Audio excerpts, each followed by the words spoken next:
Ready start. संवाद पर विश्वास। किसानों और सरकार के बीच पहले से ही तनातनी चल रही है और अब अदालत के प्रयासों के प्रति किसानों का अविश्वास सकारात्मक संकेत नहीं है। बुधवार को प्रधान न्यायाधीश S.A. बोबटे ने सुनवाई के दौरान साफ कहा कि हमने समिति में विशेषज्ञों को नियुक्त किया है क्योंकि हम विशेषज्ञ नहीं हैं। वाकई ऐसी समितियों का गठन करना अदालत के लिए कोई नई बात नहीं है।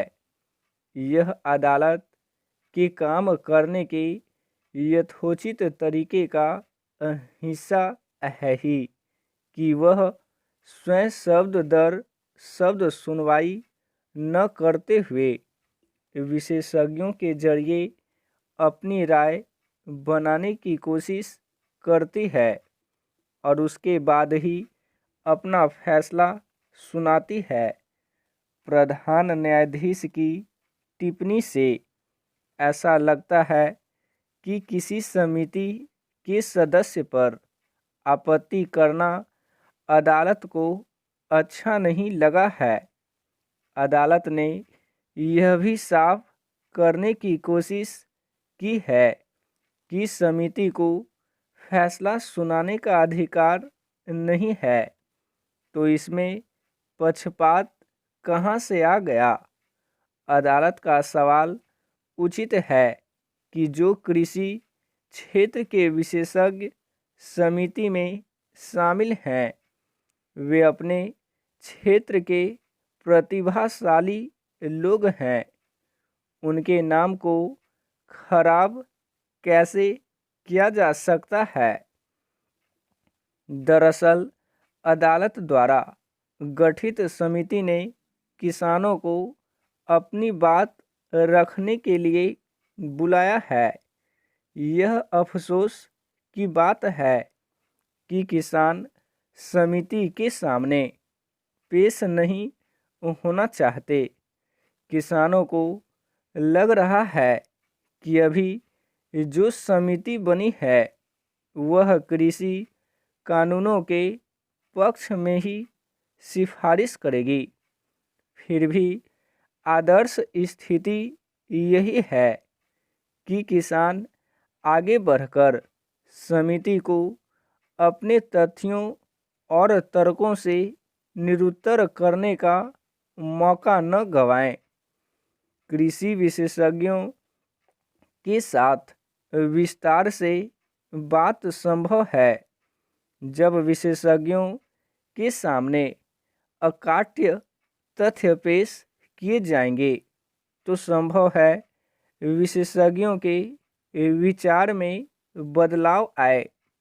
विचार में बदलाव नहीं भी आता है तो विरोध का मौका किसानों ने छोड़ा नहीं है। किसान अभी भी दिल्ली की सीमाओं पर विराजमान हैं। आंदोलन पुरजोर चल रहा है और लगे हाथ सरकार से बातचीत भी दृढ़ता से जारी है। अभी तक किसानों ने कानून का पूरा सम्मान किया है, अतः उन्हें अदालत द्वारा गठित समिति को भी अंगूठा नहीं दिखाना चाहिए। ऐसा नहीं लगना चाहिए कि किसान विशेषज्ञों के साथ चर्चा से भाग रहे हैं। पक्षपाती लग रहे विशेषज्ञों का सामना करने में भी आंदोलन की एक सफलता है। किसानों को तो यह प्रयास करना चाहिए कि समिति अपनी रिपोर्ट समय से पहले ही अदालत में पेश कर दे। ध्यान रहे, सुप्रीम कोर्ट ने 12 जनवरी को किसानों की शिकायतें सुनने और 8 सप्ताह में रिपोर्ट पेश करने के लिए 4 सदस्यीय समिति का गठन किया है। 4 में से एक सदस्य पहले ही पीछे हट गए हैं। इससे भी किसानों की आपत्ति को बल मिला है। इससे न केवल समिति के अन्य सदस्यों बल्कि सरकार पर भी नैतिक दबाव बढ़ा है। जहां एक तरफ किसानों को उद्वेलित करने के लिए किसी तरह के प्रतिकूल कदम सरकार की ओर से नहीं उठने चाहिए, वहीं दूसरी तरफ किसानों को भी व्यवहारिक संवेदना के साथ सोचना चाहिए कि मनमाफिक विशेषज्ञों को समिति में देखने की इच्छा क्या न्याय के सिद्धांत के अनुरूप है। दोनों पक्षों को ध्यान रखना होगा कि समाधान निकालने से भी ज़्यादा जरूरी है देश व उसकी व्यवस्था का मान रखना। जब देश गणतंत्र दिवस मनाने जा रहा है, तब लोकतंत्र के दायरे में रहते हुए संयम बरतने की जरूरत और बढ़ गई है। स्टॉप।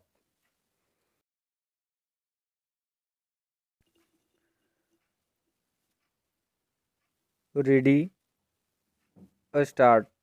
आगामी बजट अप्रतिम कौशल से बनाना होगा। अर्थशास्त्रियों की दुनिया में एक किस्सा मशहूर है। 20वीं सदी के 7वें दशक में प्रख्यात अर्थशास्त्री मिल्टन फ्रीडमैन चीन का विकास देखने गए। उन्होंने पाया कि मजदूर फावड़े से नहर की खुदाई कर रहे हैं। उन्होंने पूछा कि जेसीबी मशीनें क्यों नहीं लगाई गई। चीनी अधिकारियों ने कहा ताकि मजदूरों को रोजगार मिले। मिल्टन ने कहा तब तो चम्मच से खुदाई करें। भारत में कोरोना उत्तर आर्थिक संकट बड़ा है। आगामी 1 फरवरी को पेश होने वाले बजट पर इसका दारोमदार रहेगा। अर्थशास्त्रियों के मुताबिक लोगों के हाथ में पैसे देना ही एकमात्र रास्ता है। कोरोना की मार ने राजस्व के स्रोत सुखा दिए हैं। सरकार के हाथ में जो पैसे आए भी हैं, वे या तो इस काल में रुके लोक विकास कार्यों में कमी से या पेट्रोलियम उत्पादों में विश्व बाजार में कीमतों में आई कमी से हैं, क्योंकि वह लाभ जनता में ट्रांसफ़र नहीं हुआ। बहरहाल इसके लिए एक बड़ी रकम जब सरकार देगी तो संभावना है कि वित्तीय घाटा 6-7% तक पहुंच जाएगा। किसी देश का वित्तीय घाटा इस हद तक बढ़ने का सीधा मतलब है अर्थव्यवस्था में वित्तीय अनुशासन का अभाव। इससे विदेशी निवेशकों को शक होगा कि वे निवेश करें या हाथ खींचें। लेकिन भारत की एक छवि को लेकर वैश्विक स्तर पर यह अवधारणा है कि यहाँ छोटी मोटी घटनाओं को छोड़ गवर्नेंस के बेपटरी होने की आशंका कम है। मसलन चीन के दोस्त देश भी वहाँ का वैक्सीन लेने की जगह भारत के वैक्सीन पर ज़्यादा भरोसा कर रहे हैं। भारत में अन्य देशों के मुकाबले विदेशी पूंजी निवेश का ज़्यादा आना भी इसी भरोसे की तस्दीक है। लिहाजा आगे सरकार को वे सभी तरीके अपनाने होंगे जिससे लोगों के हाथ में पैसा आए और वे खर्च करें, लेकिन ये पैसे इस तरह से दिए जाएं कि पैसा बाजार में आए और उससे उत्पादन प्रक्रिया आगे बढ़े, न कि आडंबरनिष्ठ खर्च में यह पैसा बर्बाद हो। स्टॉप।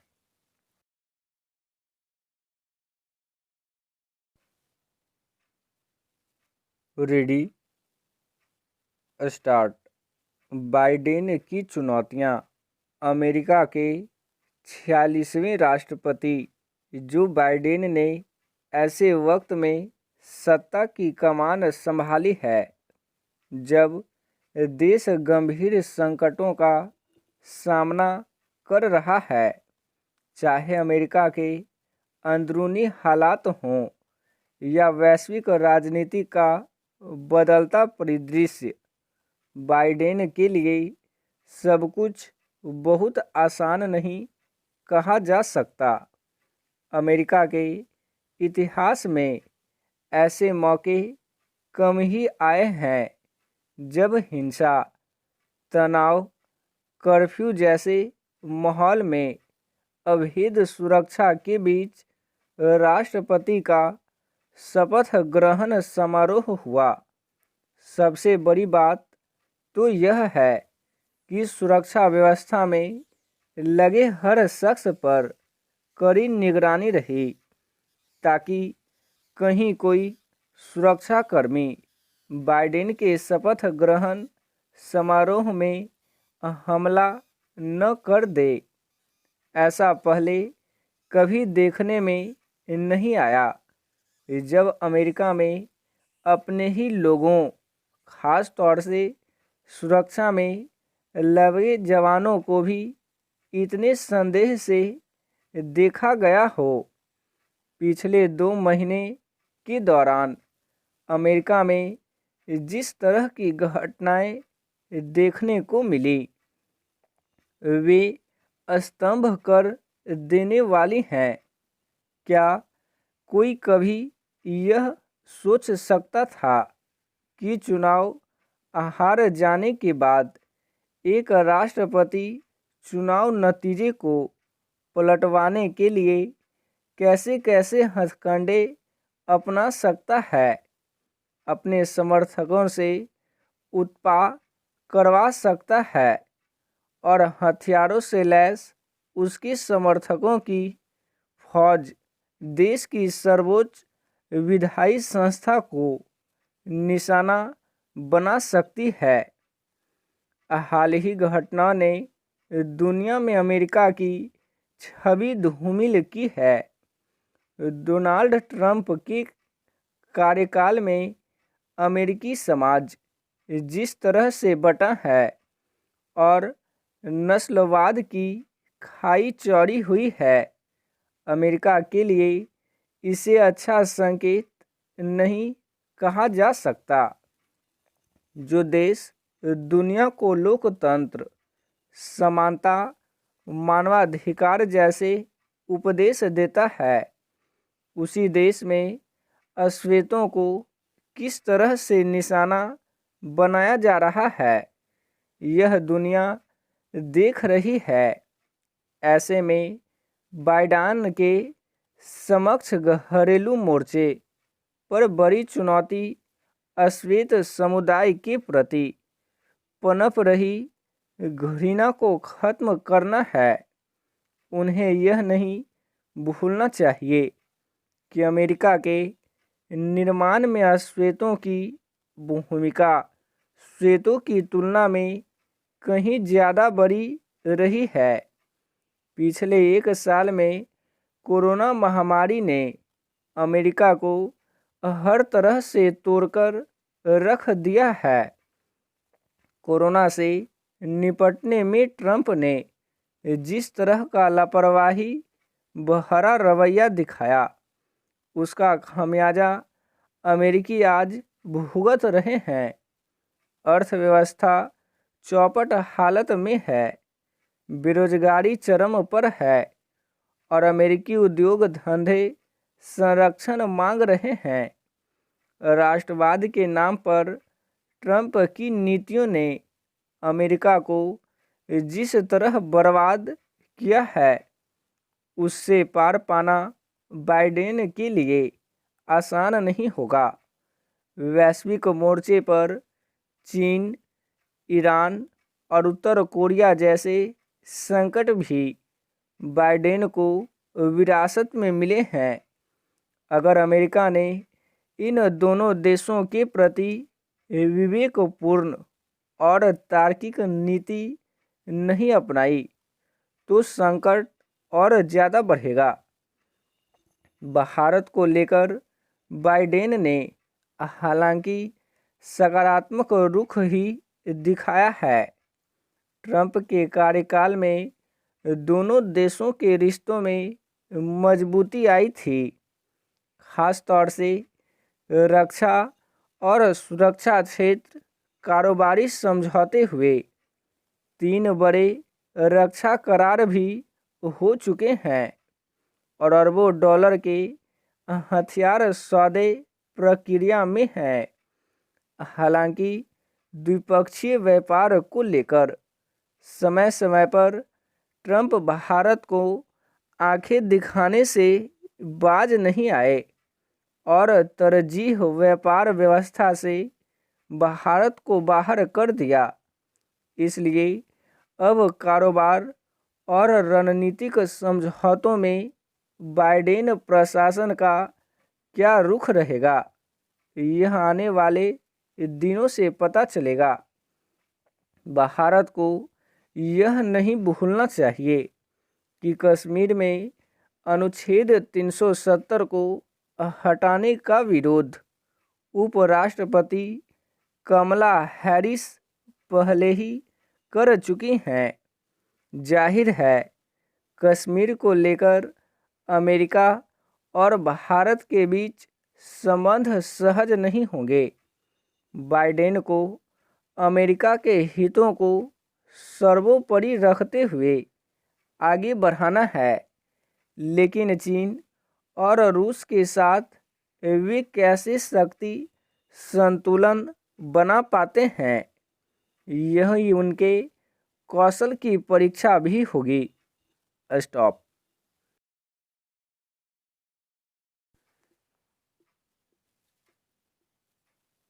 Ready, start. नहीं चलेगी मनमानी। केंद्र सरकार ने भारतीय उपयोगकर्ताओं के लिए संदेश सेवा प्रदाता व्हाट्सएप द्वारा जारी नई निजता नीति को वापस लेने का निर्देश दिया है। सूचना तकनीक मंत्रालय ने इस निर्देश में सेवा प्रदाता को कहा है कि वह भारत में इन्हें लागू न करे। कुछ दिन पहले व्हाट्सएप ने उपयोगकर्ताओं को कहा था कि फरवरी के पहले सप्ताह के बाद वह अन्य एप्लीकेशनों और सेवाओं के साथ डाटा साझा करने की अपनी नीति में बदलाव कर रहा है। व्हाट्सएप के इस्तेमाल को जारी रखने के लिए नई नीति को मानना जरूरी था। इस पर यूजरों के अलावा तकनीकी विशेषज्ञों और इंटरनेट पर निजता की सुरक्षा के प्रयासों से जुड़े लोगों ने आपत्ति जताई थी। हालांकि व्हाट्सएप ने यूजरों को भरोसा दिलाने की कोशिश की है कि उनका डाटा बिल्कुल सुरक्षित है और उनका उपयोग नहीं होगा, लेकिन अभी भी शंकाएं बनी हुई हैं। ऐसे में सरकार का यह निर्देश एक सराहनीय कदम है। इससे व्हाट्सएप के साथ अन्य तकनीकी कंपनियों को भी यह संदेश जाएगा कि वे मनमाने ढंग से भारतीय यूजरों के लिए नियम नहीं बना सकते हैं। उल्लेखनीय है कि व्हाट्सएप, फेसबुक, ट्विटर, इंस्टाग्राम जैसे ऐप तथा अमेजन जैसी सेवाओं के भारत में बहुत बड़ी संख्या में यूजर हैं।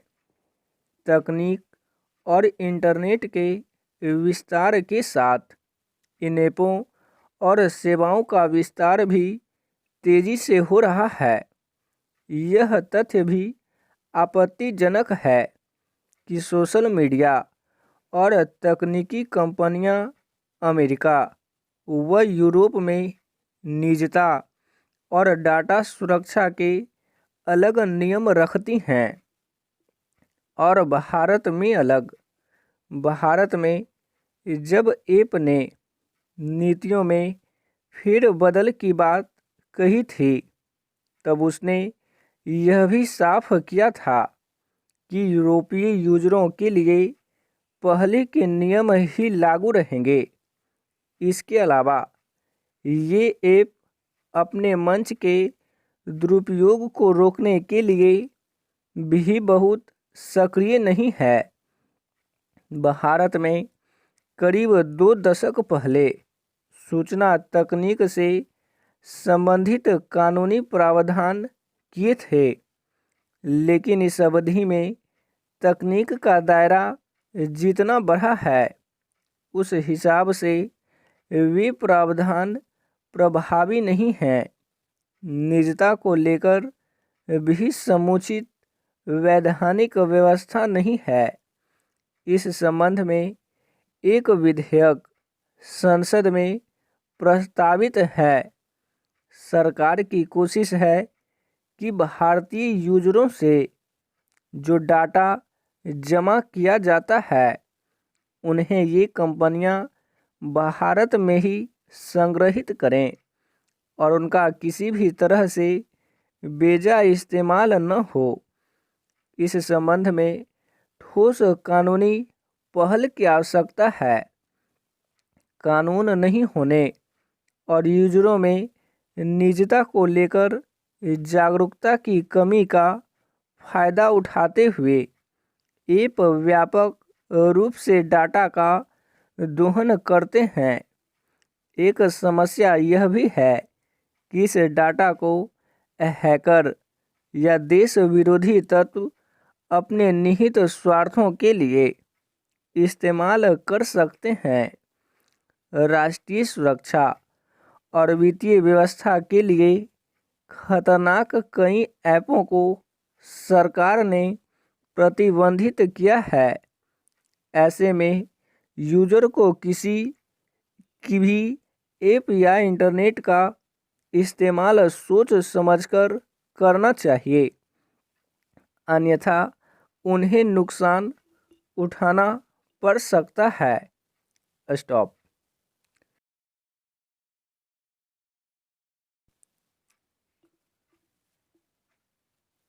Ready, start. बाइडन युग का प्रारंभ। अमेरिका के नए राष्ट्रपति के रूप में जो बाइडन ने इसलिए कांटों का ताज पहना है क्योंकि उनके सामने जितनी गंभीर चुनौतियां घरेलू मोर्चे पर हैं, उतनी ही अंतर्राष्ट्रीय मोर्चे पर भी। उन्हें एक ओर जहां बुरी तरह विभाजित अमेरिकी समाज को एकजुट करना है, वहीं दूसरी ओर अमेरिका की अंतर्राष्ट्रीय साख को फिर से बहाल भी करना है। ये दोनों ही काम आसान नहीं। भले ही ट्रंप पराजित हो गए हों, लेकिन उनकी सोच को सही मानने वालों की कमी नहीं। इसलिए यह कहा जा रहा है कि ट्रंप की पराजय का यह मतलब नहीं कि वह जिस विचारधारा का प्रतिनिधित्व करते हैं, उसका भी पराभव हो गया है। जिस तरह इस पर निगाहें रहेंगी, कि बाइडन अमेरिकी समाज के बीच की खाई को पाटने के लिए क्या कदम उठाते हैं। उसी तरह इस पर भी कि अंतर्राष्ट्रीय मामलों में उनकी पहल से विश्व व्यवस्था क्या आकार लेती है। यह तो तय है कि वह जलवायु परिवर्तन पर ट्रंप से भिन्न रवैया अपनाएंगे और विश्व स्वास्थ्य संगठन समेत अन्य वैश्विक संस्थाओं से अमेरिका के अलगाव को खत्म करेंगे। लेकिन इस बारे में कुछ नहीं कहा जा सकता कि वह संयुक्त राष्ट्र में सुधार कर उसे प्रभावी बनाने की कोई ठोस पहल कर सकेंगे या नहीं। इस सवाल के जवाब में यह भी देखना होगा कि संयुक्त राष्ट्र सुरक्षा परिषद में भारत की दावेदारी का वह किस हद तक समर्थन करते हैं। निस्संदेह इसके प्रति सुनिश्चित हुआ जा सकता है कि बाइडन के दौर में अमेरिका से भारत के संबंध और सुधरेंगे। ऐसा इसलिए होगा क्योंकि आज भारत को जितनी ज़रूरत अमेरिका की है उतनी ही उसे भारत की भी है। इसके बाद भी यह स्पष्ट नहीं कि रूस से मिसाइल सिस्टम की खरीद जैसे मामलों पर बाइडन प्रशासन क्या रवैया अपनाता है। अफगानिस्तान और पाकिस्तान के मामले में भी अमेरिका के नए प्रशासन की नीति पर भारत की पैनी निगाहें रहेंगी। ऐसे ही निगाहें पश्चिम एशिया में अमेरिका की भूमिका को लेकर भी रहेगी। भारत के साथ साथ दुनिया की निगाहें इस पर खास तौर पर रहेंगी कि बाइडन बेलगाम चीन पर लगाम लगाने के लिए क्या करते हैं। चीन न केवल विश्व व्यवस्था को अपने हिसाब से चलाता है बल्कि वह अमेरिका को तगड़ी चुनौती भी दे रहा है। यदि बाइडन के नेतृत्व में अमेरिका महामारी कोविड-19 पर गैर जिम्मेदाराना और एक तरह से आपराधिक रवैया अपनाने वाले बिगड़ैल चीन की लगाम कसने के लिए प्रतिबद्धता का प्रदर्शन नहीं करते तो अमेरिका के लिए अपना प्रभुत्व कायम रखना कठिन होगा। एक बेहतर दुनिया के लिए यह आवश्यक है कि अमेरिका लोकतांत्रिक शक्तियों को संबल प्रदान करता रहे। स्टॉप।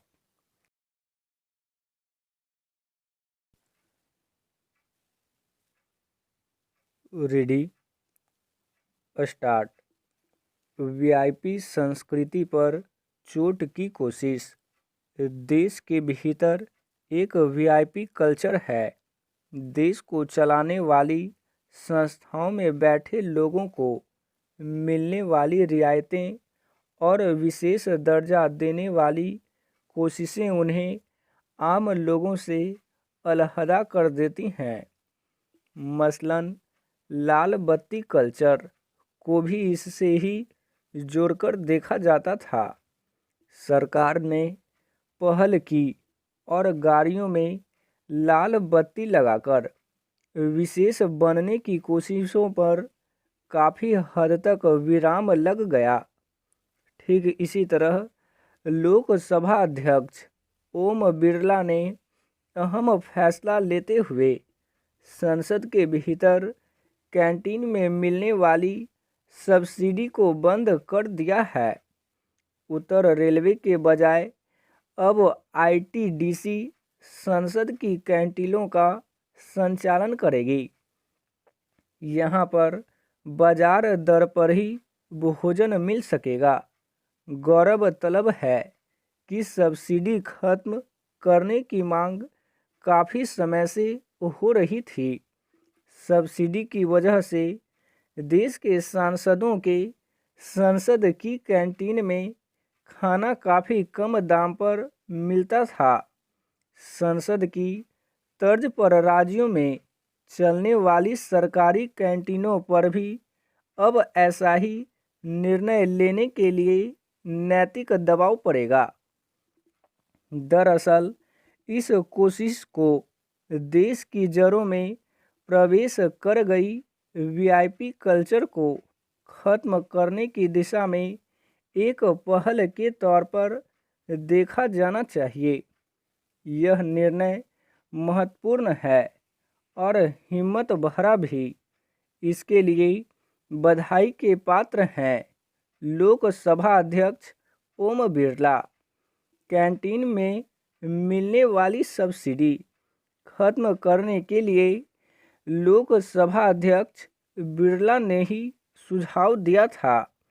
सभी पार्टियों ने इस मसले पर सहमति जताई थी। आखिर जनप्रतिनिधि देश के आमजन से अलग कैसे हो सकते हैं?